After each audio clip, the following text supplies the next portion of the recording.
Right guys, Mark Crossfield here. We've got Steve Buzza guesting. Hello Stephen. Hello. Thank you for joining us, Ask Golf Guru Q&A channel.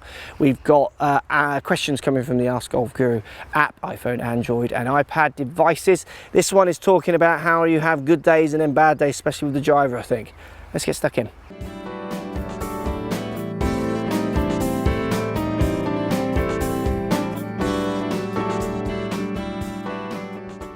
Right, Steve. Mark, why do some days I have horrible drives the majority of the round, and other days I can crush the ball the whole round?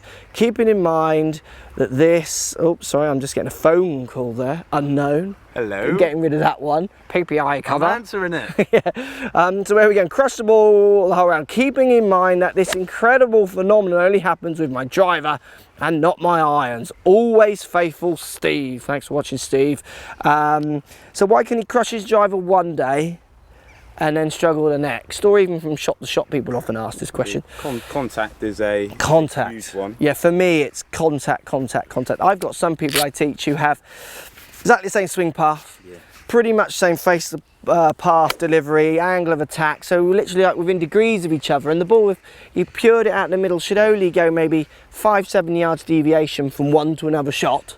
So one could be, you know, 2 yards left and the other one could be 3 yards right. It's 5 yards deviation, but they go 30 yards offline because one is hit off the top and the toe and one's hit low heel, and they're just spinning completely different ways because of a thing called gear effect. One, certainly with his driver, not so much with his irons, where the ball hits the face, CG of that ball tries to marry up the CG of the face, and there's some turning of the ball, tilts the spin axis, off it comes, and you get your curvy one.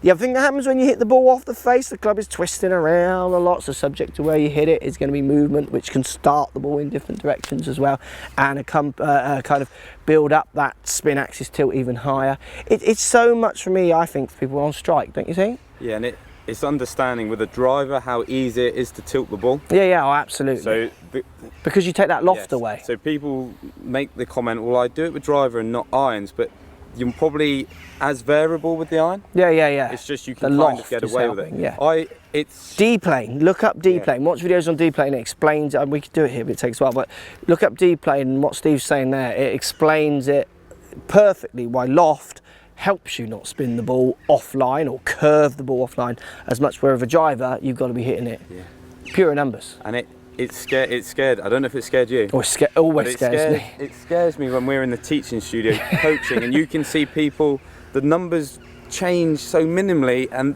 the difference between the shot going dead straight and a shot going in the trees. Yeah. But also what scares me as well, I agree, is the response.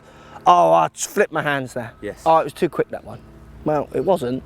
It was the strike was completely off. So strike can be off for many reasons. The main reason most of you guys don't strike the ball well, and women and whoever's watching, is A, you probably didn't start young enough, and B, you need to give up your jobs. Go out and practice more. Strike is something that's so hard to teach to a certain extent. It's something that you've got to feel and build up.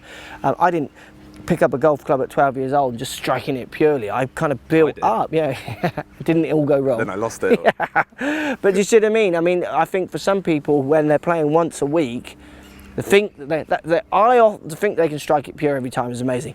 The handicap system allows, in my opinion, for people to hit the ball more off, not off the middle of the face, than it does help them with face to path issues. Yeah. Or I read somewhere that the high speed, bold statement. Yeah, the high speed guys on tour, if they miss the centre by a dimple, it can be the difference between hitting the fairway or not. Yeah, absolutely. So my take-home message from that is driver's quite hard. Yeah, get more loft. Yes, absolutely. So use driver early when you need to. I get lessons saying if I just hit the fairway every time, I would. But that task is so hard. With the club they want to hit it with, definitely. But I'll build a robot and we'll try. Yeah. But just so understand that yes, we want to drive it well. Yeah. But we'll hit the odd bad shot. Yeah, you got to, absolutely. And even the best players, you watch the winners of any tournament, they are still missing some fairways. It's then how they recover from that. I think lots of people put too much emphasis on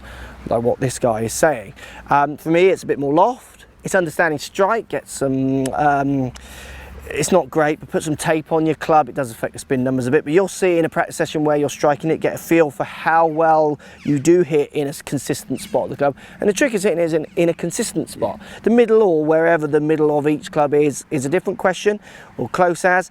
It's the fact that you hit it in a consistent shot to get a consistent curvature every time is a trick. The reason lots of you are out there getting such erratic days is because you've got an erratic strike pattern. Yeah.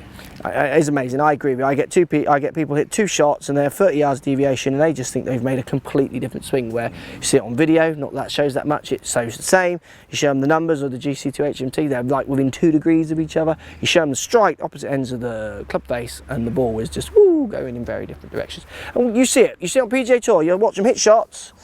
As soon as they do that, what have they done? They've misstruck it. They know this 7-iron that's going to go 180 for them. As soon as they hit it that way, they know it's going to go 165, so it's front edge. They don't want to be front edge because they know the geezer behind them who's playing better is going to hit that 7-iron out the middle and get pin high. Yeah. It's not that they've gone and whipped the face closed or open or come across it or not. It's more than often, certainly for the top players, and it is for your amateurs as well, that strike is causing massive issues.